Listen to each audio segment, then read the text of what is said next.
The Nexus station orbited a dying red dwarf, like a metallic tumor, all gleaming surfaces and architectural pretension, built by the Confederation of Civilized Worlds as a testament to interspecies cooperation. It served primarily as a monument to bureaucratic inefficiency and overpriced cafeteria food. Thousands of species mingled in its corridors, each convinced their particular brand of superiority was what held the galaxy together. The education sector buzzed with the usual chaos of adolescent energy, though adolescent was a flexible term when you factored in species that matured anywhere from 3 months to 3 centuries. The Unified Learning Center prided itself on fostering understanding between young minds from across the galaxy, which mostly meant providing supervised spaces for alien teenagers to discover new and creative ways to torment each other. In the recreational area, a small figure huddled against the observation deck's reinforced viewing panel, watching stars drift past with the sort of quiet fascination that marked them as an easy target. The child belonged to the Vesperian species, bipedal beings whose translucent skin shifted colors with their emotions. Right now, the youngster's dermis flickered between nervous yellow and fearful purple,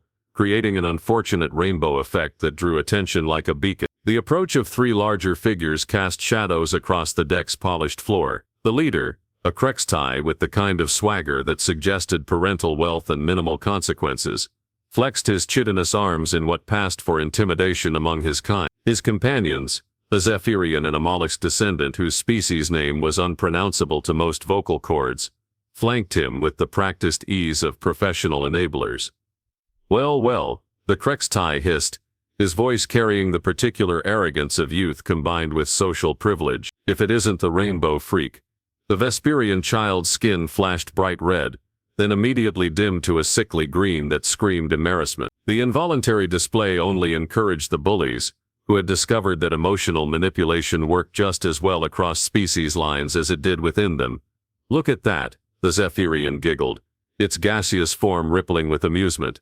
It's like a mood ring with legs. The third bully, whose name roughly translated to consumer of soft things, extended a pseudopod to poke at the Vesperian's shoulder. The child flinched, skin cycling through a rapid spectrum of distress colors that would have been beautiful if not for the circumstance. My family says your kind are basically walking emotions.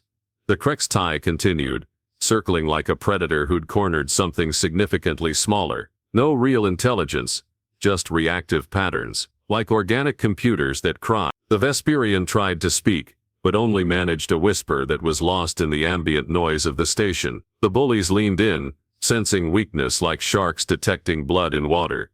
What was that? The Krextai demanded, his voice rising to attract more attention from passing students. Sick up mood ring, use your words.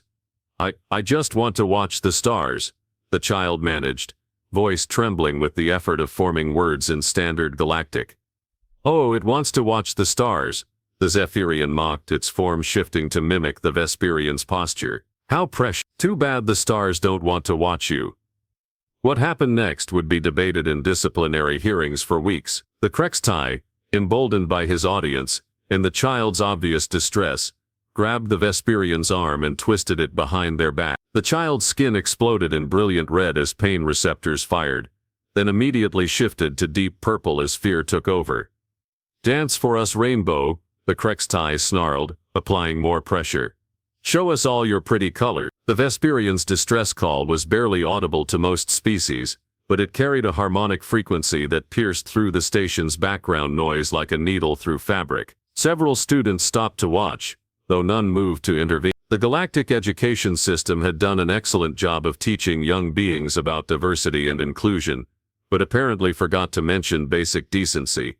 The torture might have continued indefinitely, but the universe has a way of balancing scales in the most unexpected way. As the Vesperian's cries grew more desperate, a figure emerged from the crowd of gawkers, human by the look of it, though distinguishing one baseline primate from another was challenging for most species. This particular human moved with the kind of casual confidence that suggested military training, though they wore civilian clothes and carried themselves with the relaxed posture of someone off duty. They had the weathered look of someone who'd spent time in places where survival wasn't guaranteed, and their eyes held the peculiar intensity that came from seeing too much of the galaxy's uglier side. The human stopped at the edge of the impromptu entertainment circle, watching the scene with the sort of calm attention that predators reserved for studying prey. When they spoke, their voice carried the flat tone of someone asking a purely academic question. Having fun, the bullies turned, annoyed at the interruption. The Krextai, still holding the Vesperian child, puffed up his chest segments in a display that worked wonders on his own species, but did absolutely nothing for primates who'd evolved from creatures that routinely fought off saber-toothed tigers. "This doesn't concern you, human," the Krextai spat, using the species name like a slur. "Move along." The human's expression didn't change, but something shifted in their posture. It was subtle, the kind of adjustment that most species would miss entirely, but it carried the weight of controlled violence held in check by the thinnest veneer of civilization. "Actually," the human said, their voice remaining conversational, "I think it does." They gestured to the Vesperian child, whose skin had faded to a pale gray that indicated shock approaching unconsciousness. "See that little one there? They're under human protection. Has been for about 6 months now, ever since their family took refuge on Earth, after the consortium decided their homeworld would make excellent mining territory." The casual revelation hit the bullies like a physical blow. Everyone in the galaxy knew about human protection protocols, though most assumed they were exaggerated stories used to frighten children. The idea that this random human had a personal connection to their victim suddenly made the situation considerably more complicated. "We didn't know," the Zephyrian began, its gaseous form already starting to dissipate in preparation for a hasty retreat. "Of course you didn't," the human replied, their tone suggesting this was exactly the problem. "You just saw something small and different, and decided to hurt it for entertainment. Really brings out the best in galactic civilization, doesn't it?" The Krextai, either braver or stupider than his companions, maintained his grip on the Vesperian child. "Human protection doesn't mean anything here. This is neutral territory. Your species has no authority." The human's smile was the sort that made small prey animals immediately seek shelter. "Authority? Who said anything about authority?" The words hung in the air like a promise, and for the first time, the bullies began to understand that they might have made a mistake. The human took a step closer, and the temperature in the observation deck seemed to drop several degrees. "Let the child go," the human said simply. "Now." The Krextai's grip tightened reflexively, which turned out to be the worst possible decision he could have made. The Vesperian child's skin flashed brilliant white, as pain overwhelmed their nervous system, and something changed in the human's eye. The casual friendliness disappeared, replaced by something considerably more dangerous. "Wrong choice," the human whispered, and began to move. The intervention lasted exactly 12 seconds, though to the observers it felt like watching a natural disaster unfold in slow motion. The human moved with the kind of efficient brutality that suggested extensive training in applied violence, each action calculated to inflict maximum psychological impact with minimal actual damage. Station regulations were quite specific about permanent harm to minors, but they said nothing about creative interpretations of temporary discomfort. The Krextai found himself upside down, his chitinous shell pressed against the observation deck's cold metal floor, while the human's knee provided uncomfortable pressure to his thorax. His companions had mysteriously developed urgent appointments elsewhere, leaving him to contemplate the curious phenomenon of how quickly social hierarchies could invert when actual consequences entered the equation. "Breathe," the human advised, their voice carrying the casual tone of someone offering weather commentary. "In and out. That's the secret to not passing out when your respiratory system decides to take a vacation." The Vesperian child, now free from their tormentor's grip, had retreated to the viewing panel where their skin slowly shifted from white-hot pain to the deep blue of gratitude. The human glanced over, their expressions softening marginally. "You okay, little star?" they asked, using the Vesperian term of endearment that roughly translated to bright one who brings joy. The child nodded, their skin flickering with the pale gold that indicated overwhelming relief. "Thank you, Guardian," they whispered, using the formal address that their species reserved for protectors. The human smile was genuine this time, lacking the predatory edge it had carried moments before. "Always, kiddo, always." They turned their attention back to the Krextai, who had decided that discretion was the better part of valor and was attempting to crawl away. The human's boot came down gently but firmly on his tail, ending the escape attempt. "Now then," the human said, their voice returning to its conversational register. We need to have a little chat about consequences. The Krextai, finding himself in the unusual position of being the smaller, weaker party in a conflict, tried to summon the authority that came with his family's political connections. You can't do this to me. My parent serves on the judicial committee. They'll have you expelled from the station. Will they? The human asked, genuinely curious. That's fascinating. Tell me, does your parent know about your extracurricular activities, the ones involving terrorizing refugee children?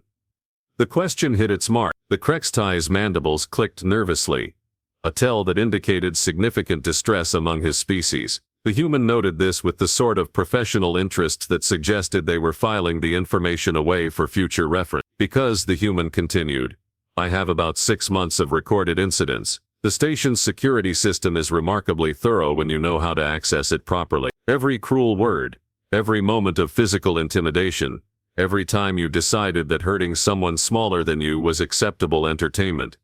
The Krextai's confidence evaporated like atmosphere through a hull breach. You're bluffing, am I? The human produced a small device from their pocket, its screen displaying a familiar scene from the previous week. The Krextai's voice echoed from the speakers, clear as vacuum. Let's see how many colors we can make the freak turn before it breaks. The blood drained from the Krextai's face, leaving his natural gray pallor looking distinctly greenish. Around them, the remaining students who'd been watching the confrontation began to disperse, suddenly finding other places to be. Nothing cleared a crowd like the prospect of becoming evidence in a disciplinary hearing. Here's what's going to happen, the human said, their voice taking on the tone of someone explaining basic physics to a particularly slow student. You're going to apologize to my young friend here. A real apology, not the sort of diplomatic nonsense they teach in your etiquette classes. Then you're going to transfer to a different section of the station, because I don't want to see your face in this area again. And if I refuse, the Krextai asked, though his voice lacked any real conviction. The human's expression didn't change, but something shifted in their posture that made the question suddenly seem academic. Then we'll find out just how creative I can get within the boundaries of station regulation. I've had a lot of practice working within legal frameworks, and I promise you the experience won't be pleasant. The Krextai looked around desperately, seeking support from his departed companions, or intervention from station security. He found neither, only the cold stars beyond the viewport, and the growing realization that he'd made a fundamental error in judgment. I apologize, he stammered, his voice barely above a whisper. I didn't mean to, that is, I shouldn't have. To whom? The human prompted, their voice patient but implacable. The Krextai turned toward the Vesperian child, who watched him with the sort of wary attention that small creatures reserved for predators. I apologize for hurting you, for the things I said, for everything. The child's skin shifted to a tentative yellow, indicating cautious acceptance. They nodded once, a gesture that somehow carried more dignity than most adults could muster.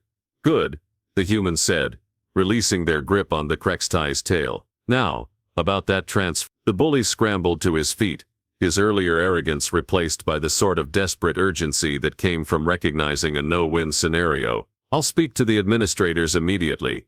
Request a schedule change. You won't see me again. I know I won't, the human replied, their tone suggesting this was a statement of fact rather than a hope. Because if I do, our next conversation will be considerably less pleasant. The Krextai fled, his chitinous legs carrying him away with the sort of speed that suggested genuine fear. The human watched him go with the satisfied expression of someone who just completed a minor but necessary task. They turned back to the Vesperian child, who had been observing the entire exchange with the sort of fascination that youngsters reserved for watching adults handle problems they couldn't solve themselves. The child's skin had settled into the soft green that indicated contentment, though traces of purple still flickered around the edges.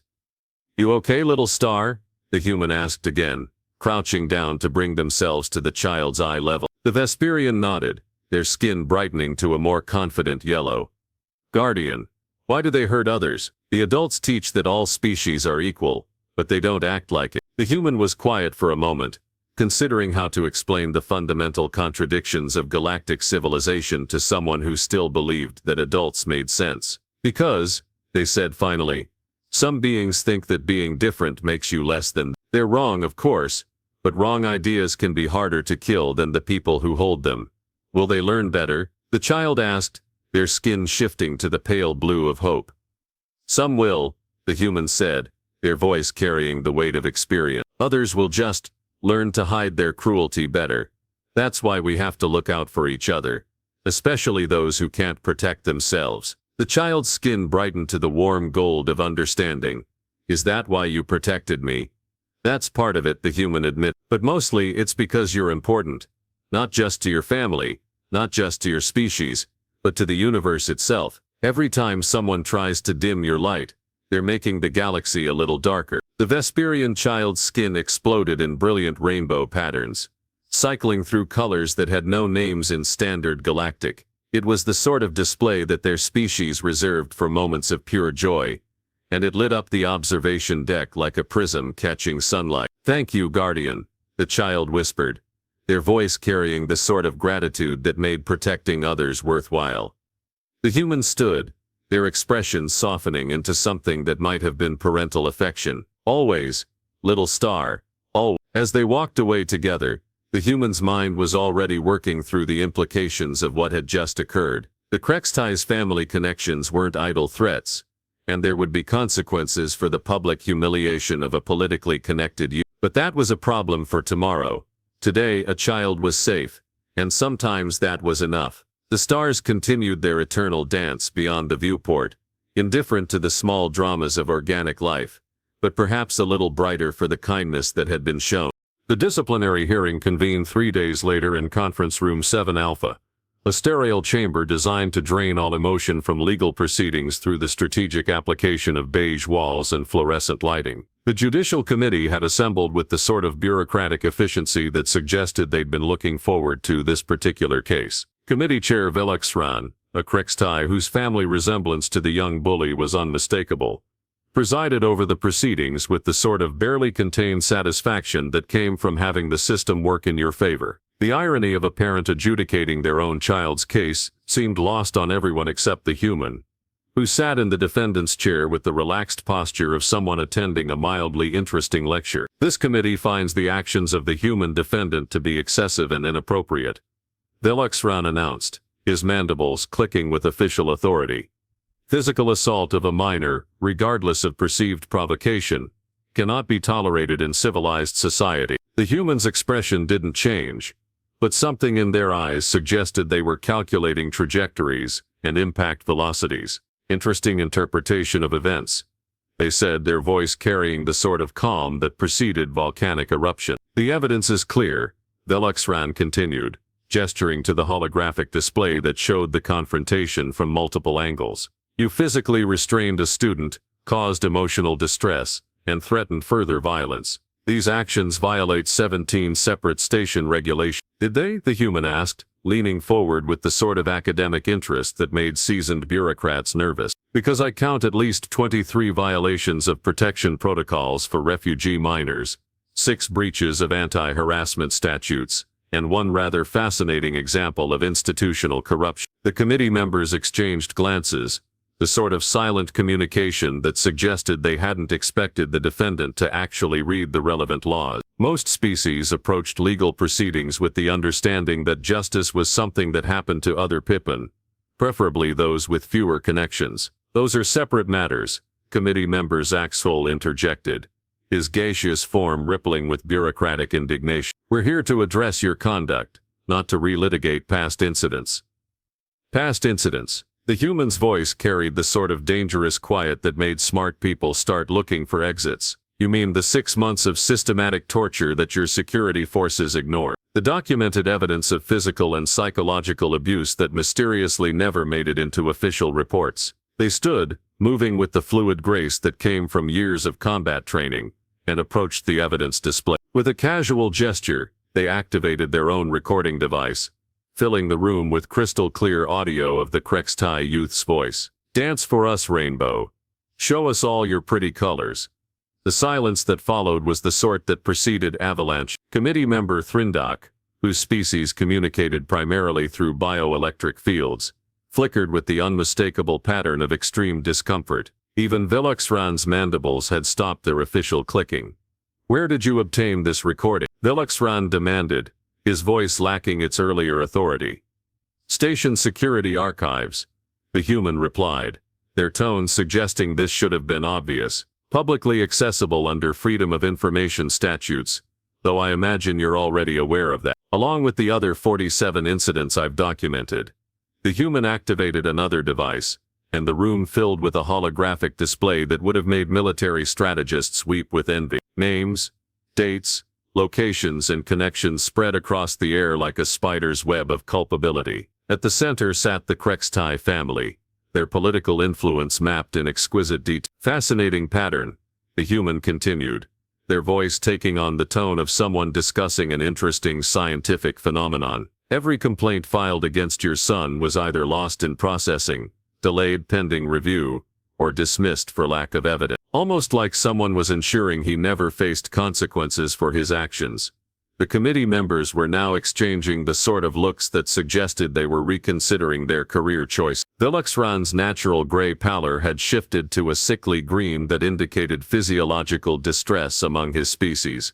This is highly irregular, he stammered, his official authority crumbling like a sandcastle in a tsunami. These proceedings are about your actions, not historical grievance. Historical? The human's laugh was the sort that made small children hide behind their parents. The last incident was 3 days ago, the same day you son twisted the arm of a refugee child hard enough to damage their pain receptor. The same day he called that child a rainbow freak, and suggested they dance for his amusement. The display shifted, showing medical records that documented the Vesperian child's injuries in uncomfortable detail. The committee members, most of whom had children of their own, found themselves looking anywhere except at the evidence. But here's the truly fascinating part. The human continued, their voice building to something that resembled enthusiasm. Your son's behavior isn't random. It's targeted. Every victim has been from a refugee family. Every incident has occurred in areas with minimal security coverage. And every complaint has been routed through the same administrative channels. The web of connections pulsed, highlighting the systematic nature of the abuse. What had appeared to be teenage cruelty was revealed as something considerably more sinister. Institutional persecution with bureaucratic cover. You want to talk about violations of station regulation? The human's voice was now carrying the sort of authority that came from having incontrovertible evidence. Let's discuss conspiracy to obstruct justice, abuse of official position, and violation of refugee protection protocol. Those carry sentences measured in decades, not the slap on the wrist you're planning for me. Vilexran's mandibles were clicking so rapidly they sounded like a machine gun. You can't prove conspiracy. These were isolated incidents, administrative errors at worst.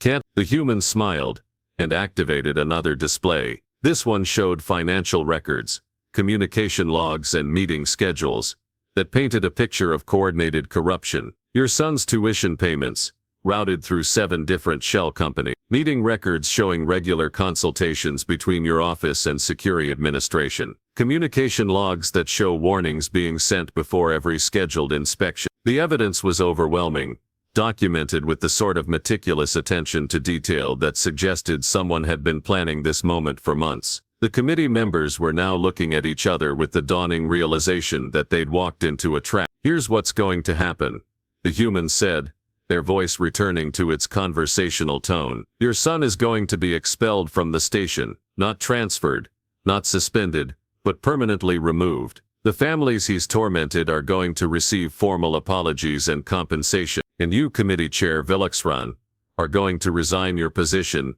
and face criminal charges for corruption. And if we refuse? Vilexran asked, though his voice suggested he already knew the answer. The human's expression didn't change, but the temperature in the room seemed to drop several degrees. Then this evidence gets transmitted to every news network in the galaxy. The Confederation's treatment of refugee children becomes a scandal that ends political careers and destroys reputation. Your choice. The silence stretched like a taut wire, each committee member calculating the odds of survival in a rapidly deteriorating situation. Finally, Vilexran's shoulders sagged in defeat. We'll need time to review the evidence, he said, his voice barely above a whisper. You have 1 hour, the human replied, checking a timepiece with the casual gesture of someone who held all the cards. After that, The story goes public regardless of your decision. As the committee members filed out in stunned silence, the human remained in the chamber, reviewing their notes with the satisfaction of someone who'd just completed a particularly challenging puzzle. The Vesperian child would be safe, justice would be served, and the galaxy would learn that hurting those under human protection carried consequences that extended far beyond a simple disciplinary hearing. The stars beyond the viewport continued their eternal dance, but perhaps they burned a little brighter for the justice that had been served. The news broke across the galactic networks with the sort of explosive force typically reserved for stellar collapses and diplomatic incidents. Within hours, every major outlet was running variations of the same story. Corruption exposed on Nexus Station, refugee children systematically abused, while officials looked away. The human's evidence package had been disseminated with the kind of surgical precision that suggested extensive experience in information warfare. The Confederation's emergency response was swift and predictable. Committee Chair Veloxerin found himself not only resigned but under arrest, his assets frozen pending investigation. His son was expelled from the station so quickly that his personal effects were still being loaded into storage when the transport departed. The remaining committee members discovered that their careers had suddenly developed terminal illnesses, their political connections evaporating like atmosphere through a hull breach. In the aftermath, the station's administrative staff moved with the sort of frantic efficiency that came from knowing they were all being watched. Refugee protection protocols were reviewed, updated and implemented with the kind of thoroughness that suggested someone had provided very specific guidance on what constituted adequate safeguards. The human, meanwhile, had returned to their previous routine with the sort of casual indifference that suggested overthrowing corrupt bureaucracies was simply another Tuesday. They could be found in their usual spot in the observation deck, sharing quiet moments with their young Vesperian protege, who had developed the habit of doing homework while watching the stars. "Guardian," the child asked one evening, their skin shifting to the pale blue of curiosity, "why didn't you tell them about the others?" The human looked up from their datapad, where they'd been reviewing what appeared to be shipping manifests. The children from the other refugee families. The ones who were hurt before me. You have records of them too, don't you? The question carried the sort of innocent perceptiveness that made adults uncomfortable. The human was quiet for a moment, considering how much truth a young mind could handle. "Because," they said finally, "some fights are about more than just winning. They're about making sure the problem doesn't happen again." The child's skin flickered with the deep green of understanding beyond their years. "You wanted them to be afraid. I wanted them to remember," the human corrected gently. "Fear fades. Respect for consequences lasts longer." Around them, the observation deck buzzed with its usual activity, though the atmosphere had subtly changed. Students moved with a different sort of awareness, the casual cruelty that had once been commonplace replaced by something approaching actual consideration. Word had spread through the adolescent networks with the speed of light. The human was watching, and they remembered everything. The irony wasn't lost on the galactic community. Humans, widely regarded as primitive and emotionally unstable, had just demonstrated a level of strategic thinking that put most military academies to shame. The systematic dismantling of institutional corruption had been executed with the sort of precision that suggested extensive planning and perfect timing. "Guardian," the child said, their voice carrying the sort of serious tone that indicated an important question. "The other adults, they're afraid of humans now. Is that good?" The human considered this, watching a group of mixed-species students work on a collaborative project nearby. The Krextai youth among them was notably respectful to his smaller companions, his behavior suggesting that certain lessons had been learned by association. "Fear without understanding is dangerous," the human said finally, "but respect for consequences keeps people honest." The galaxy needed to remember that actions have reactions, and protecting others isn't just a human trait, it's a choice everyone can make. The child's skin brightened to the warm gold of comprehension. "So you didn't just protect me, you protected all of us." "Smart kid," the human said, their voice carrying the sort of pride that came from watching someone grow beyond their circumstances. "That's exactly right." The lesson had indeed resonated throughout the station and beyond. The human's methodical response to institutional cruelty had become a case study in proportional deterrence, though most species preferred to discuss it in theoretical terms rather than practical application. The message was clear. hurt someone under human protection, and face consequences that extended far beyond the immediate incident. In the weeks that followed, refugee children found themselves experiencing something they'd never known before: genuine safety. The protective protocols that had been hastily implemented were actually being enforced, complaints were being processed efficiently, and the casual cruelty that had once been endemic was conspicuously absent. The human's reputation had evolved from dangerous primitive to dangerously effective advocate, though most beings preferred to maintain respectful distance rather than test the boundaries of human patience. The galaxy had learned that humans didn't just protect individuals, they protected the principle of protection itself. "Will you stay?" the child asked one evening, their skin shifting to the purple of concern. "When the protection period ends, will you still be?" The human smiled, the expression carrying the sort of warmth that made the observation deck feel like home. "Protection periods don't end, little star. They just change form. Even when I'm not here, you'll carry the knowledge that someone thinks you're worth protecting. That's something nobody can take away from you." The child's skin exploded in rainbow patterns, cycling through colors that had no names in any language. It was the sort of display that their species reserved for moments of perfect joy, and it lit up the observation deck like a prism catching starlight. As the days passed, the human's influence became part of the station's fabric. Children who had once been targets found themselves protected by peers who remembered what happened to those who chose cruelty over kindness. The systematic change in behavior had created a new social dynamic, one where consideration for others had become the default rather than the exception. The galaxy had learned a lesson that would be remembered for generations.